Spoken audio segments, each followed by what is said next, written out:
Bueno, Fidel y Raúl Castro recibían dinero de Pablo Escobar, en directo, con pocos intermediarios. Eso es lo que dice Popeye, la mano derecha de Pablo Escobar. Nunca antes nadie lo había dicho tan claro ni con tanto conocimiento de causa. Desde los 70 muchos lo han venido diciendo, pero nadie ha podido comprobarlo, que los hermanos Castro estuvieron involucrados en el narcotráfico. Hoy un alto oficial de la escolta de Fidel Castro está con nosotros. Se llama el teniente coronel Juan Reinaldo Sánchez. Era un hombre de extrema confianza de Fidel, a tal punto que le llevaba el diario personal de Fidel Castro. Y Sánchez dice que él sí oyó hablar del tema del narcotráfico. Pero antes vamos a escuchar a Popeye para que usted vea lo que Popeye dice.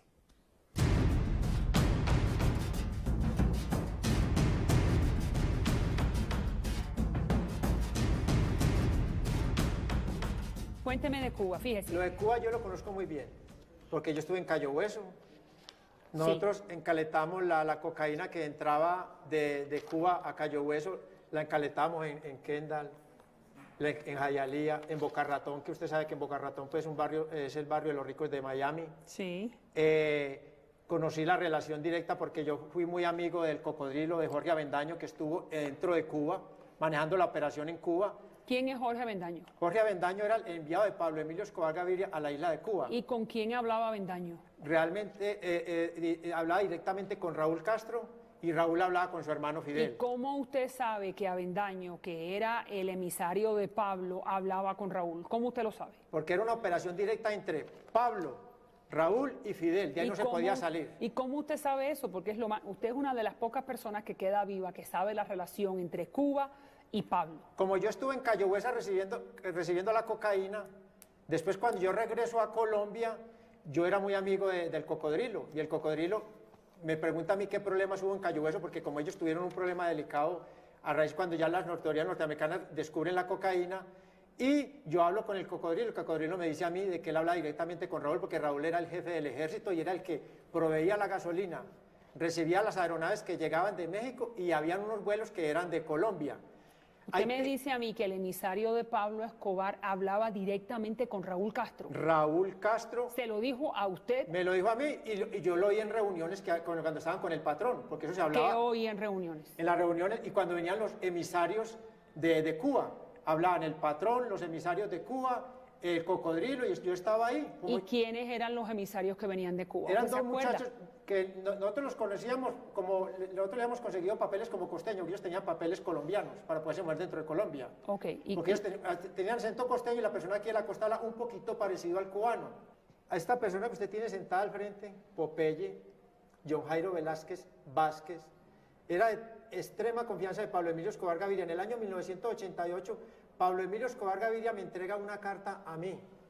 Yo andaba con otros papeles ya, yo estaba lo que llamamos con cédula falsa, enchapado. Me entrega una carta de este grosor para Raúl y Fidel Castro. Okay. Esa carta, ¿a quién tengo que entregársela yo? Tengo que ir a México. En el aeropuerto de México se coordina por intermedio de un emisario del patrón para que me espere el Nobel de Literatura Gabriel García Márquez, el mismo de 100 años de soledad. Ahí me espera el Nobel, inclusive la policía del aeropuerto no me dejan ni requisar ni nada, me reciben en la escalerilla del avión y ellos mismos me recogen mi equipaje, yo voy y le entrego la carta al Nobel de Literatura. ¿Esa carta para quién es?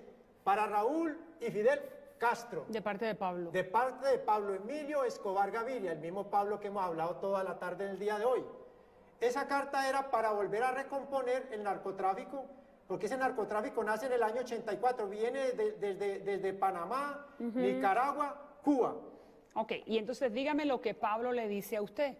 Pablo dice, según usted dice en el libro, que decía Pablo que hacer negocios con Raúl Castro era muy bueno porque Raúl era un hombre serio y emprendedor. Emprendedor. ¿Qué se trataba de ello? Se trataba de apoyar la revolución cubana y de entrar la droga directamente a Miami, porque cuando se entra la droga por México, la droga llega a Los Ángeles, y en Los Ángeles vale 11.000, en esa época valía $11.000 un kilo de cocaína, y en Miami vale $16.000. Y también se trata, la ruta es costosa, porque tienen que ver los mexicanos, claro. Pero el patrón mandaba por un lado y por el otro, porque también hay vuelos desde Colombia que llegan directamente a Cuba, pero Pero, ¿cuál era la cosa que el patrón buscaba con Raúl? El patrón buscaba que Raúl le consiguiera los similares a los Sting y los Tierraides. Claro, pero vamos, quedémonos nuevamente en la relación entre Pablo y Raúl. ¿Cómo a usted le consta? Porque el gobierno cubano ha dicho muchas veces que el autor de todo el narcotráfico era el general Ochoa y que por eso terminó en el paredón. ¿Cómo a usted le consta que Raúl hablaba con Pablo? Yo nunca oí al patrón hablando de general Ochoa, siempre hablaban de Raúl y Fidel. Y cuando venían los emisarios eran de parte de Raúl y Fidel. Y no creo que hayan dos Raúl y dos Fidel Castro Rus Entonces usted nunca oyó hablar del general Ochoa. No, solo hablaban de Raúl y Fidel, era lo que se hablaba ahí. El general Ochoa lo manejaba era Raúl, que ese era el puente para ellos manejarlo. Pero el que proveía, el que ordenaba proveer el combustible para las aeronaves que llegaban de Colombia y de México era Raúl. ¿Cómo usted lo sabe? Porque me lo contaba el cocodrilo a mí. ¿Y el cocodrilo quién era otra vez? El cocodrilo era el enviado de Pablo Emilio Escobar Gaviria a la isla de Cuba a hablar directamente con Raúl y con Fidel. Ellos proveían el combustible para las lanchas rápidas entre Cuba y Cayo Hueso. ¿Dónde está el cocodrilo ahora? El cocodrilo está muerto. El cocodrilo muere en Costa Rica. Pero después de que él estuvo preso y salió en libertad y muere en Costa Rica. ¿Y quiénes eran los emisarios que usted dice que usted estuvo con los emisarios cubanos, con Gacha, con Pablo y usted? ¿Quiénes eran? ¿Usted se acuerda? Son dos. ¿Cómo lucían? Tenían tipo de costeños como ribereños de la costa aquí del mar, como en Colombia, como barranquilleros. Eran unos muchachos de unos 28, 32 años de edad. ¿Cuál era? ¿Por qué había tanto contacto entre Pablo Escobar y Raúl y Fidel? Porque Pablo Escobar era una mente privilegiada. Lo que están haciendo los narcos hoy en el año 2012, Pablo Escobar lo pensó en el año 1988, que era que los rusos le prestaran un submarino para inundar de cocaína a los Estados Unidos de Norteamérica a través de los hermanos Castro. No se pudo concretar esa operación, pero era para meter 30, 40, 50, 60 toneladas de cocaína. Con un submarino. Con un submarino. ¿Y por qué no se concreta esa operación? Porque hubo mucho emisario y mucha cosa. Razón viene, razón va. A lo último no pudieron convencer a los rusos de que prestaran el submarino. Popeye es el último que queda vivo de ese grupo de lugartenientes de Pablo Escobar que sabe de la relación entre Escobar y los cubanos. Gracias, coronel, que está con nosotros. El teniente coronel Juan Reinaldo Sánchez, solamente para que usted entienda a quién tengo delante, durante 26 años formó parte del Servicio de Seguridad del Gobierno y 17 de esos 26 protegió directamente a Fidel. Recorrió con Fidel 25 países. Pasó más horas con Fidel Castro que con su familia durante casi 20 años. El mismo Fidel lo envió a prisión como castigo por querer abandonar su puesto en el llamado primer círculo de confianza. Llegó a Miami por México en el 2008 y aparte de eso fue por muchos años el encargado de llevar el diario personal de Fidel Castro. Muchísimas gracias, teniente coronel, por estar con nosotros. Usted es la persona ideal para preguntarle. Usted conoció de primera mano a Fidel Castro, como lo acabo de decir. ¿Usted cree que Fidel, con su gran inteligencia y su gran maldad, era capaz de meterse en el narcotráfico? Bueno, es un placer estar contigo, Maripira. El placer es nuestro. Sí, incluso yo tengo la certeza, porque oí una conversación entre Fidel y el ministro hablante, de que Fidel era el que estaba dirigiendo la droga, todo este endamiaje de la droga en Cuba, como Raúl también estaba dirigiendo otra parte. Ahora, es bueno ver y hablar sobre cómo estaba estructurado este sistema de mando en esta operación de la droga, porque Fidel estructuró esto como si fuera una pequeña célula del movimiento 26 de julio. O sea, tenemos en una cabeza a Fidel Castro, tenemos en otra cabeza a Raúl Castro. Fidel Castro atendía directamente a Abrantes, que es la conversación que yo oí en Palacio, que te la voy a contar después. Y Raúl atendía directamente a Ochoa. Entre Fidel y Raúl sí había comunicación. Pero Abrantes dirigía a todos los demás del Ministerio Interior, lo que sea Tony de la Guardia, Padrón, etcétera, quién era Abrantes, para el hermano latinoamericano que no sabe quién es. Claro. Abrantes era el ministro del Interior en aquella época, que fue por muchos años jefe de la escolta de Fidel. Fidel lo manda a los órganos de seguridad y de ahí, después que sale Ramiro, creo, en su segundo mandato, asume la dirección del Ministerio del Interior. Y Abrantes está en su puesto, en este puesto que usted me dice, en el momento que Pablo Escobar está en Colombia dirigiendo el cartel de Medellín? Claro, él Las está épocas y las fechas coinciden. Sí, él está en funciones en esos momentos. Entonces, Abrante, como te decía, dirigía a Tony de la Guardia, a Padrón, a todos los demás implicados en la droga del departamento MC, de la inteligencia, y Ochoa se encargaba de dirigir a Martínez y toda la otra parte del ejército. ¿Qué sucede con esto? Que hay que decirlo, ¿no? De una manera muy inteligente, cuando se da todo el proceso de la causa 1 del 89, lo primero que hace Fidel y Raúl Castro es descabezar el hilo que los une con estos implicados de la droga.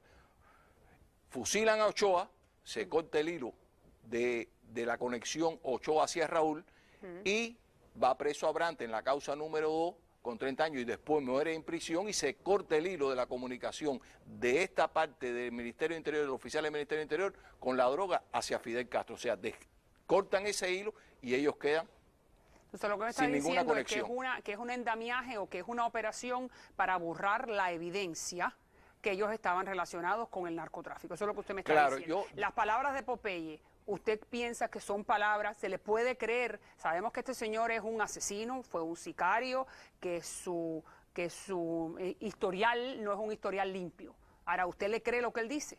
Mira, yo creo que Popeye sí tiene mucha verdad en lo que está diciendo. Ahora, quizás la historia de las cartas que se le hizo creer a Pablo Escobar de que iban a llegar directamente a Fidel y a Raúl Castro no es tan así. Por esto mismo que te estaba explicando.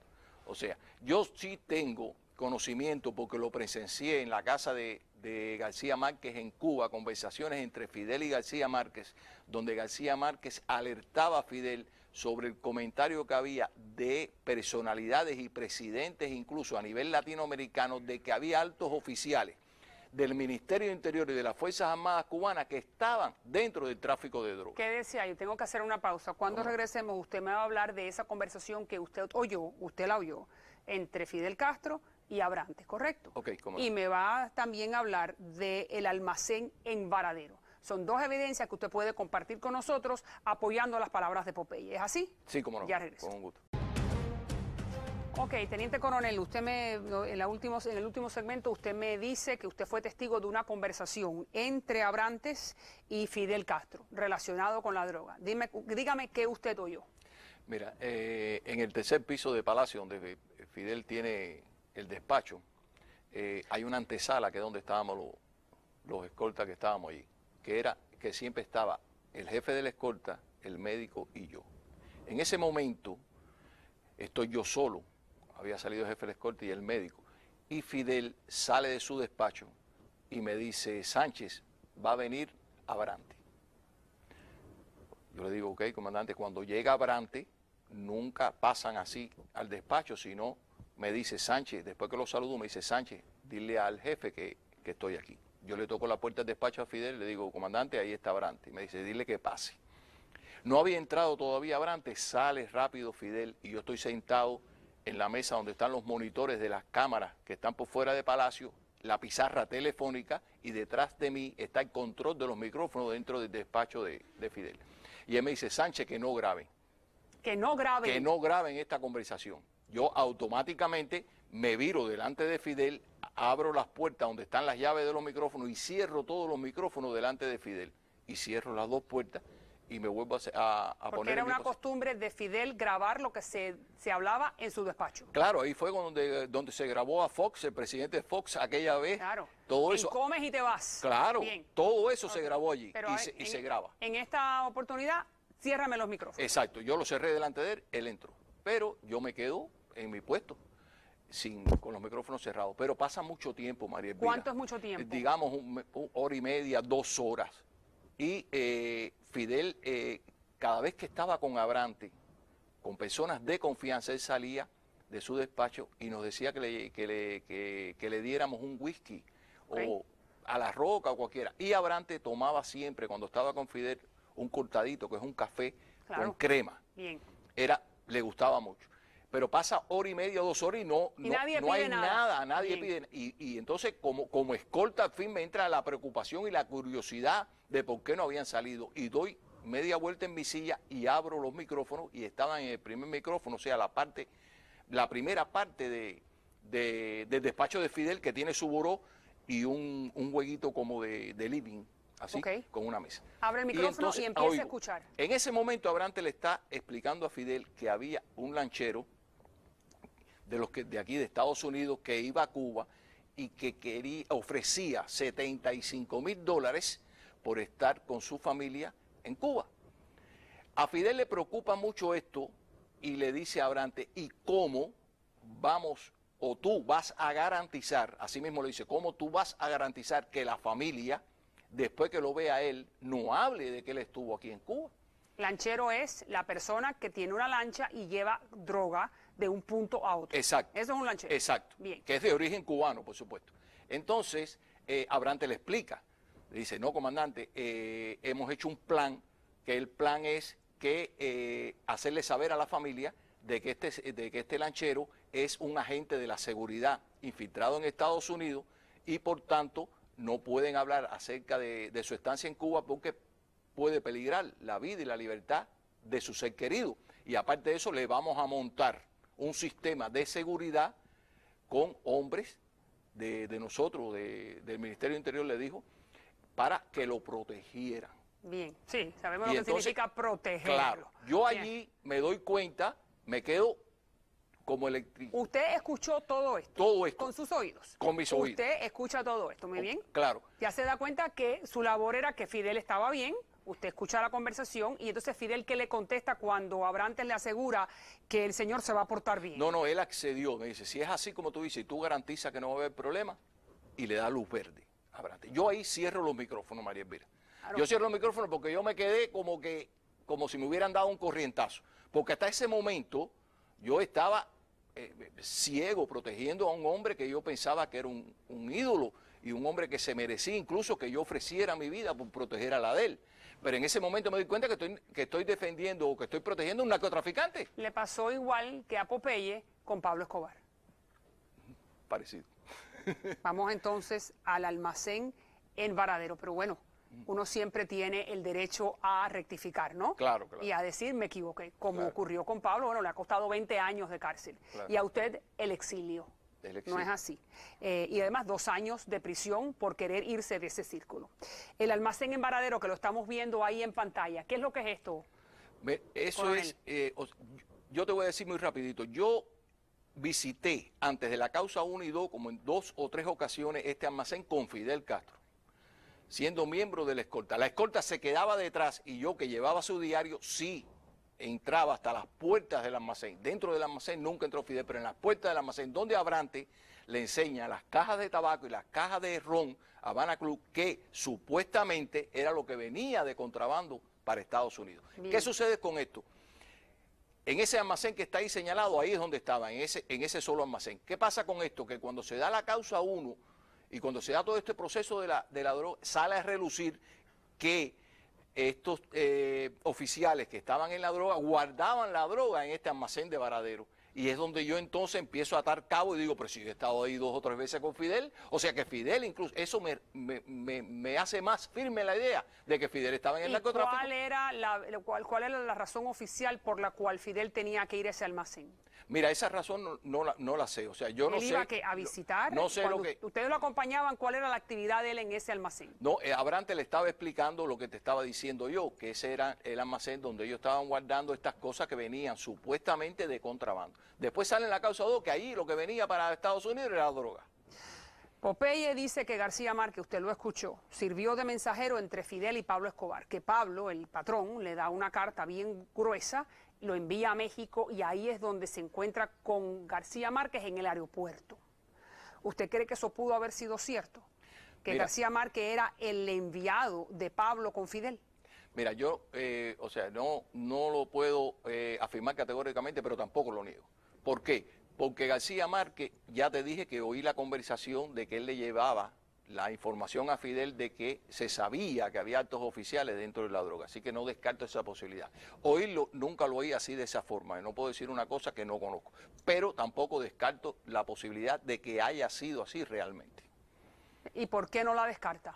No la descarto porque si ya sirvió de informante de Fidel, alertándolo de que había oficiales del Ministerio Interior y de la Fuerza Armada dentro de la droga, es muy posible que podía haber hecho En la otra. casa número 6, que no sé si tenemos la fotografía, era donde se quedaba o donde se queda García Márquez cuando va a La Habana, ¿no? Que es la casa número 6 de protocolo. Sí, esa casa se la regaló Fidel a García Márquez. Ahí está en el mapa Sí. de Google. Ahora, usted me dice que Fidel se sentía muy bien en esa casa. La escolta, en algún momento la conversación entre García Márquez y Fidel, ¿alguien las escuchaba? ¿Cómo era la seguridad cuando se encontraba con el Nobel?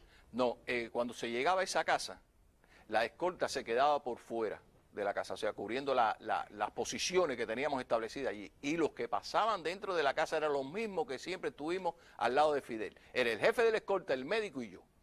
El jefe de la escolta y el médico a veces se retiraban y yo sí tenía que estar ahí porque tenía que oír y tenía que hacer un resumen de lo que hablaban y de lo que conversaban y a la hora que conversaban. Y incluso si Fidel se tomaba un té, tenía que anotarlo en su diario. Pero no hubo momentos de intimidad donde García Márquez y Fidel hablaban a solas sin que nadie los escuchara.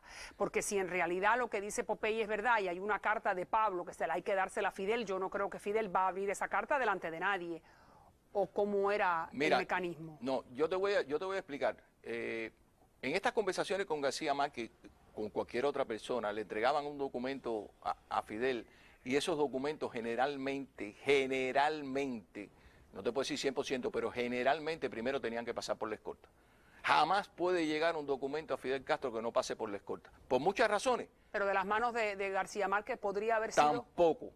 García Márquez, cuando tenga un documento para Fidel, tenía que comunicárselo al jefe de la escolta. Primero llamarlo. Tengo aquí, antes de que Fidel llegue a su casa, tengo aquí, y allá se envían los técnicos y se revisa el documento. Entonces, bueno, queda entonces en suspenso si en realidad esa carta se la entregaron o no. Yo vi en muchas ocasiones García Márquez y Fidel Castro mirando escritos y hozgando escritos. Por eso te digo que no puedo descartar eso. O se la lee el mismo García Márquez, exacto. Se la lee y guarda, ¿no? Y guarda el papel, no necesariamente. No creo que Fidel, si haya existido esa carta, no creo que Fidel se la haya dejado a García Márquez. Yo estoy completamente convencido que se existió, Fidel se la llevó. No iba a dejar pruebas. Mañana continuamos con usted. Muchísimas gracias para placer. que nos siga abundando en este tema. Usted sabe que el gobierno federal ha tratado de hacer varias acusaciones oficiales y eso nunca ha ocurrido. Popeye es la última evidencia viva que queda. Ya regresamos. Un placer, Maribel. Pablo Escobar quería tener una defensa antiaérea, sí propia. En los años 80, el jefe del cartel de Medellín, el patrón del mal, le solicitó a Fidel Castro cohetes tierra-aire que venían de Rusia. Esto le hubiera permitido a Pablo atacar aviones y helicópteros del ejército colombiano. Para Escobar esto hubiera significado una gran ventaja estratégica. Para Castro hubiera sido un error político de lamentables consecuencias. Esta noche el teniente coronel Juan Reinaldo Sánchez, que estuvo con nosotros la noche de anoche y quien cuidó las espaldas de Castro por más de 20 años, nos habla de los millonarios gastos y los escandalosos secretos del mandatario cubano en esa época. Fíjense.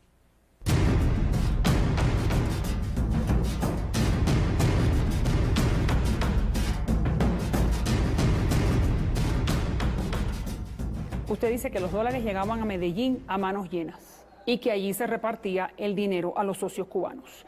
¿Cómo era esa repartición? Aquí estamos en Medellín, en la finca, ahí está la mesa, los dólares están arriba de la mesa, pienso yo que así es la película, y entonces la repartición, ¿a quién por parte del régimen cubano? Los aviones que llevan la cocaína, muchas veces no llevan mucha cocaína porque tenía que llevar buen combustible y ahí llevan el dinero que se pagaba allá. Porque ¿Y usted no sabe a quién se le pagaba? No, el dinero lo llevaba, lo cogía el cocodrilo y se lo entregaba a Raúl Castro. Porque en la contabilidad del cartel de Medellín están todos los dineros que se le pagó a Raúl y a Fidel. Espérese, repítame eso otra vez. El cocodrilo, que era Avendaño, llevaba el dinero. Jorge Avendaño. Llevaba en una avioneta el dinero que se le iba a pagar directamente a Raúl. A Raúl y a Fidel Castro. El dinero le entraba directamente a ellos dos. ¿Y cómo sabe usted eso? Porque a mí el cocodrilo me lo cuenta, porque lo hablaba Pablo Escobar directamente. ¿Por qué? Porque había una... Pero usted entiende la seriedad de lo que usted me está diciendo. Sí, lo estoy diciendo tranquilamente. Yo me puedo someter a un detector de mentiras. Porque había una operación que el patrón quería hacer. que enviarles más dinero y que le enviaran armas en los aviones de regreso. Y no se pudo concretar, porque ellos le ofrecieron unos fusiles AK-47 y el patrón no necesitaba eso.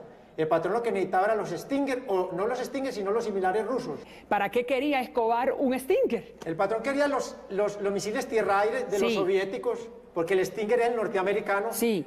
Para derribar, para en caso de una operación helicotransportada que nos hicieran a nosotros, para derribar los helicópteros, porque en esa época no habían, en Colombia los helicópteros eran Bell Ranger 206.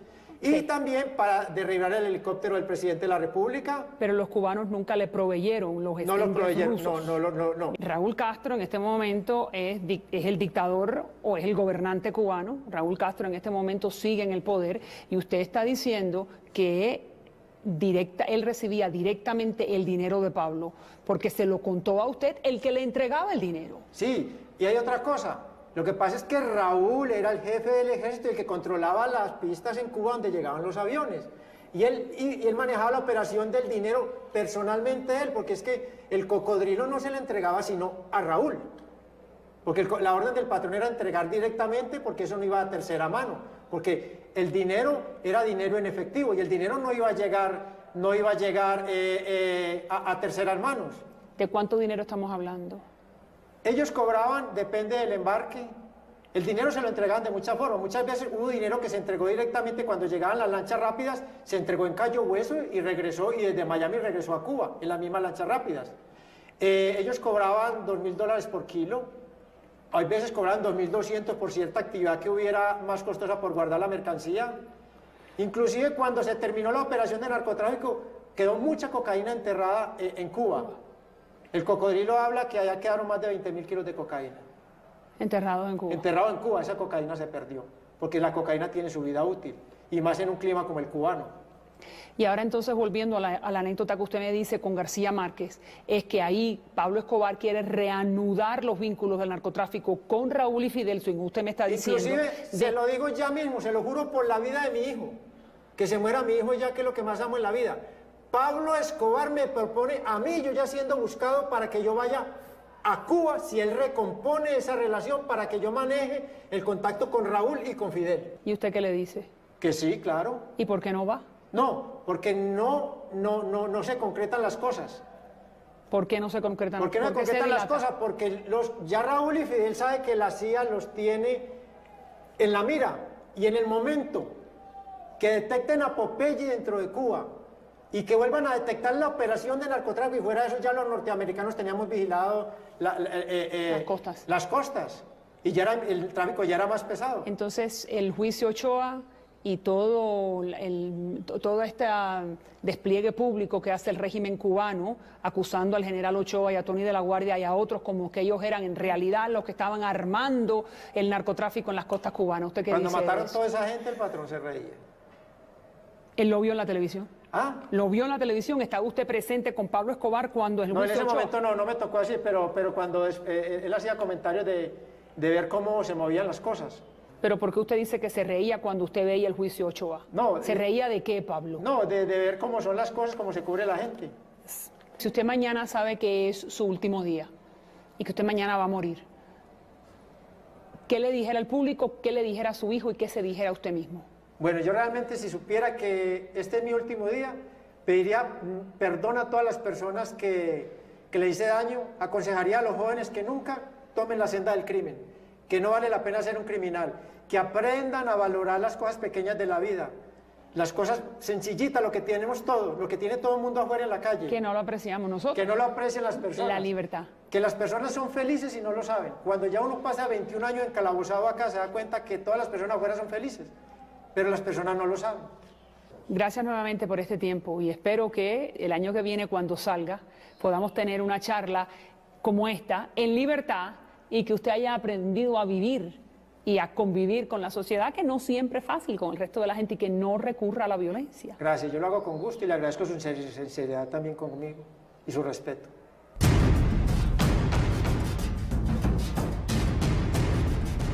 Todo parece indicar que Popeye sale en libertad el próximo junio. Vamos a ver si podemos hablar con él nuevamente. Le damos la bienvenida aquí a este programa al teniente coronel Juan Reinaldo Sánchez, que como dije ayer fue escolta de Fidel Castro, pero no solamente esto, estuvo 17 de los 26 años al servicio del Servicio de Seguridad del gobierno cubano, protegiendo directamente la vida de Fidel.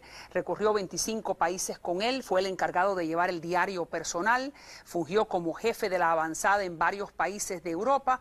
Estuvo más tiempo con Fidel Castro que con su propia familia y el mismo Castro lo envió 2 años a prisión por castigo o como castigo por usted querer abandonar ese cargo.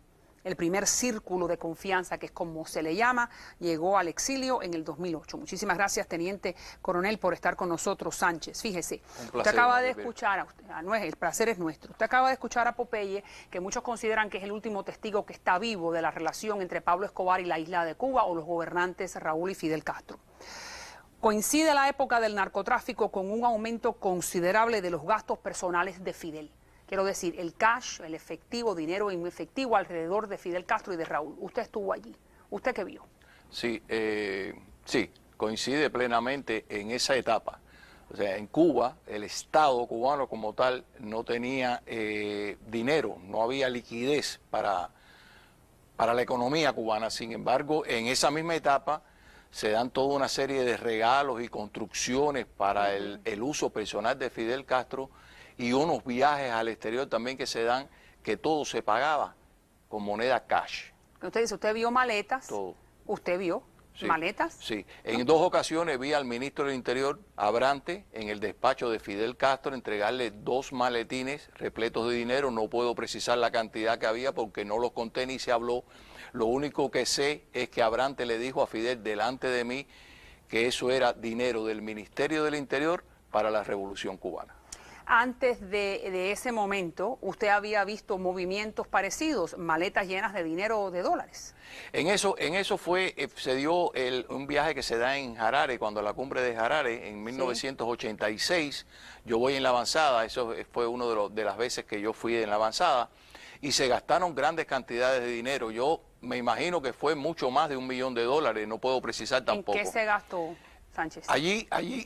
Perdón, allí se compró una residencia para Harare, que es en Zimbabue, creo que tenemos fotografías. Sí. Esto es de lo que usted me está hablando, hoy lo vemos en pantalla. Aquí lo tenemos en pantalla. Está la casa, en la casa de Fidel en Harare. Porque compraron una casa en Harare que era en Zimbabue. ¿Y por qué había que comprar una casa? Mira, no se compró solamente una casa, o sea, se compró la casa de Harare, que era la casa principal donde se iba a quedar Fidel. Nosotros no confiábamos como seguridad que Fidel fuera a el hotel donde estaba destinado o a la casa que le podía destinar el gobierno de Harare. ¿Por qué? Porque cuando yo llego a Harare una semana antes habían hecho una incursión, un comando sudafricano, y había llegado a escasos metros de la capital de Harare. Entonces se decide comprar no solo esta casa para Fidel, 2 casas más, y acondicionar 5 casas donde iba a estar el resto de la delegación y personal de apoyo. ¿Y eso usted vio que se compró con dinero en efectivo? ¿Lo compró usted? Eso se pagó con dinero en efectivo. Yo estoy ahí en esa foto que tengo un maletín. Ese maletín, ahí es donde yo llevaba el dinero. Mira, desde que yo llegué a Harare a mí me dijeron una cosa y me dijo que por orden de Abrante, para los gastos de Fidel Castro no había límite.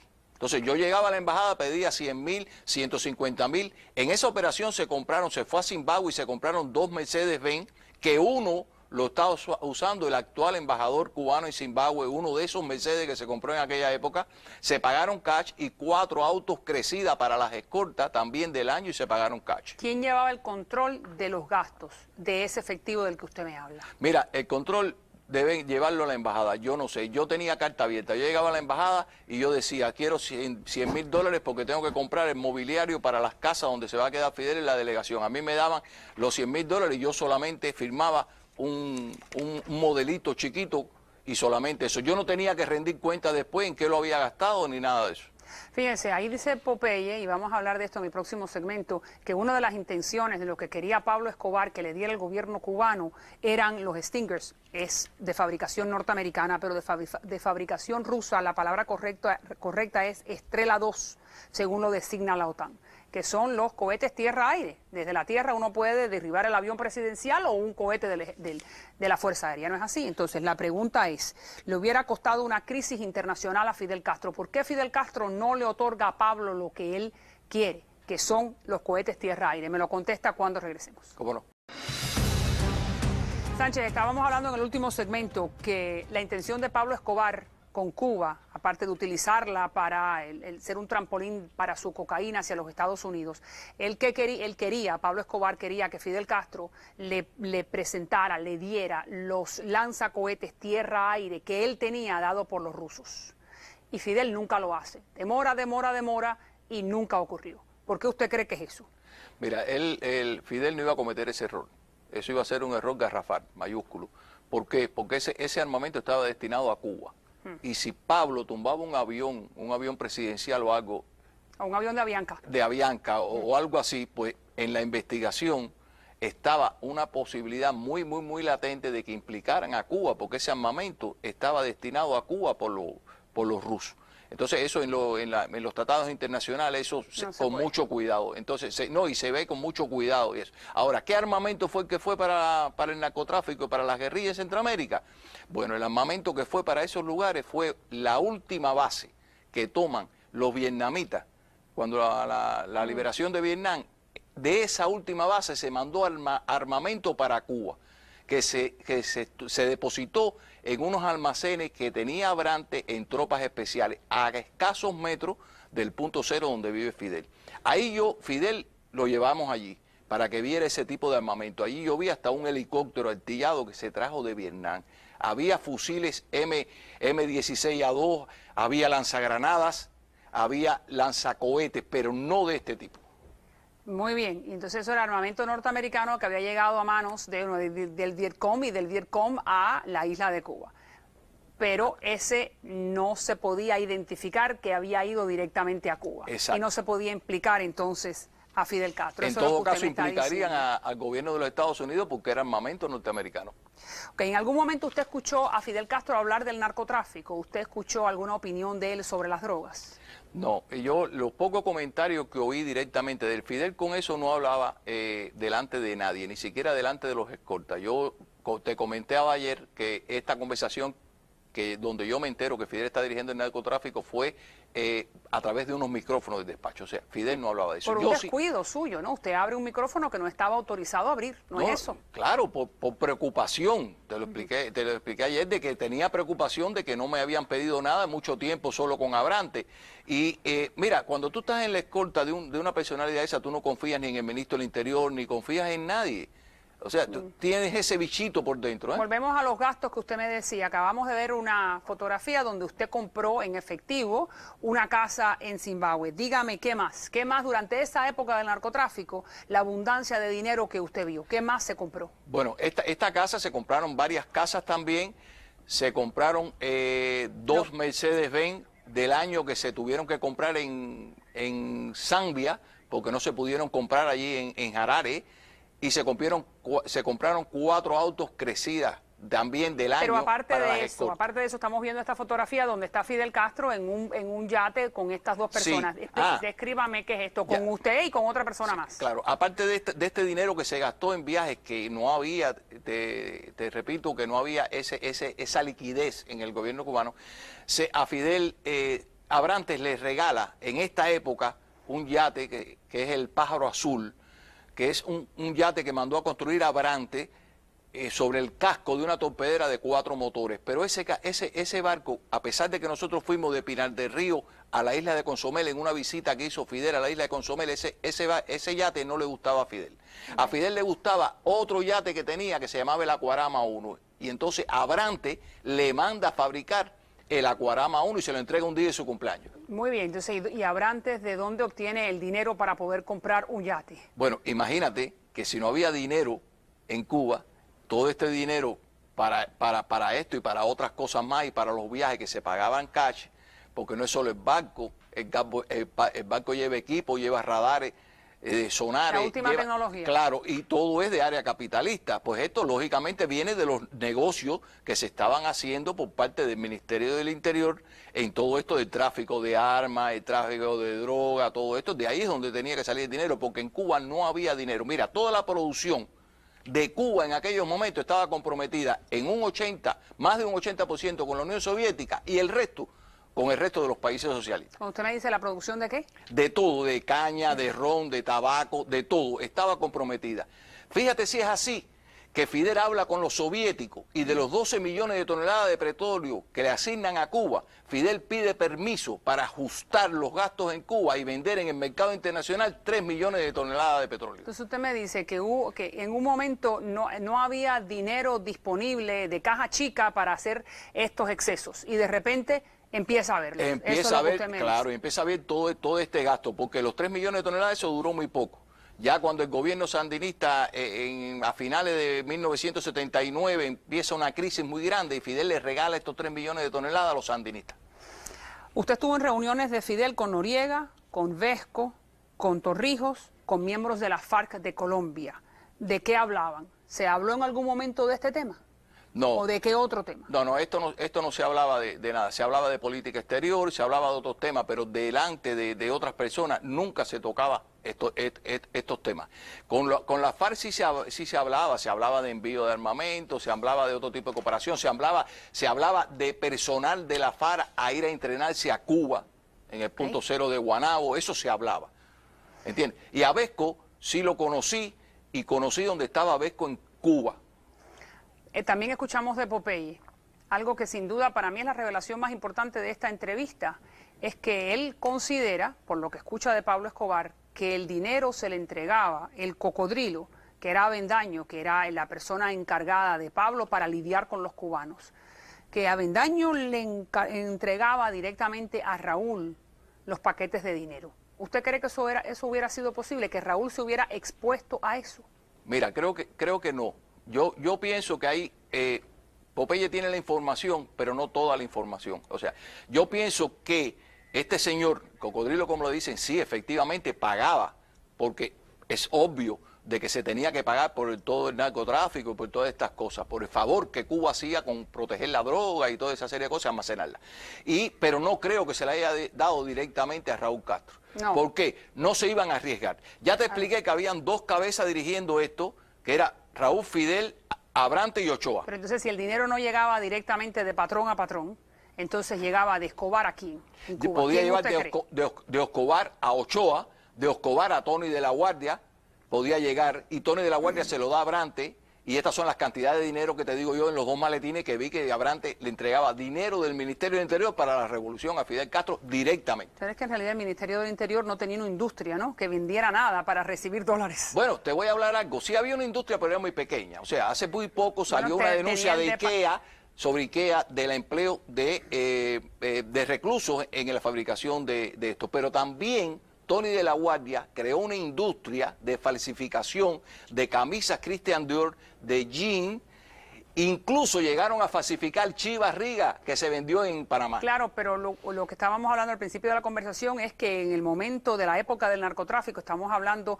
de los 70 a los 80, usted ve que hay un resurgimiento o que hay un poder adquisitivo muchísimo más amplio en este momento en las manos de Fidel que lo que había antes o después. Sí, claro, mira. Es eso. Claro, mira. Ahí incluso se hizo una gran inversión en Cayo Piedra del Sur, que es el callo que Fidel se apropió después de los combates de Bahía de Cochinos. ¿Qué tipo de inversión? Bueno, el Cayo Piedra del Sur estaba dividido, específicamente son dos tipos de callos, o sea, dos callos, y él lo mandó unir con un puente. En el Cayo Norte se fabricó una casa de visita con piscina, sauna, con todos los adelantos, con 5 habitaciones, con equipos electrodomésticos de área capitalista, porque esa era la casa de visita donde él llevaba a las visitas que iban al Cayo con él, ya sean presidentes o no. Y en la parte sur del Cayo se hizo el drenaje del Cayo, se hizo el puente que era de madera, se hizo de concreto, se remodeló la casa de él, se hizo la pista del helicóptero, se puso una planta eléctrica y se hizo entonces las habitaciones para la guarnición, la cocina y las escoltas. Y lo que usted me está diciendo entonces es que toda esta construcción la financia ese dinero en efectivo que usted vio. ¿Eso es lo que usted me está diciendo? La financiaba el Ministerio del Interior. Y el Ministerio del Interior, al no tener una fuente de adquisición de divisas como una industria legítima, tenía que salir del narcotráfico, del contrabando y de toda esa serie de cosas. Y entonces esos fueron los oficiales del Ministerio del Interior que después cayeron por narcotráfico acusados por la revolución, ¿no es así? Y que algunos de ellos terminaron en el paredón. Efectivamente. Así mismo fue. Dice Pompeya también en la entrevista que Pablo Escobar tenía caletas. Para los colombianos, caletas son como escondites. Para los cubanos, caletas son como ensenadas. Sí. Yo sé que usted nos compartió un par de fotografías de la caleta del Rosario en la Ciénaga de Zapata. No sé si podemos poner la fotografía. Dígame qué es lo que pasaba. ¿Por qué está relacionada esta caleta del Rosario con ese dinero que usted me decía? Ahí está la fotografía de la localización. Sí, claro. Mira, esto también en esa época se dio esto. Esto empezó a remodelarse en aquella época del narcotráfico. La caleta es una unidad naval, como una marina, que tiene ciento y tantos hombres operando ahí entre capitanes, maquinistas, guarnición, etcétera, que es solo para Fidel Castro. Pero empezaron a remodelar, a remozarla, ¿en qué sentido? Claro, ahí te voy a explicar. Está el acuarama este que te digo que le regaló a Brante. En aquella época se remodelaron completamente los dos yates, la Pionera 1, la Pionera 2, que son yates de 40 pies, 30 y pico, 40 pies cada uno. Y se hizo una patana, que es una patana es una plataforma flotante que se hace un restaurante flotante en Cayo Piedra. Fíjense, se me acaba el tiempo en este segmento, pero lo invito para mañana para poder terminar la entrevista con Popeye. Muchísimas gracias. No, encantado, un placer. placer. A usted, bienvenido mañana. Okay. No se vayan.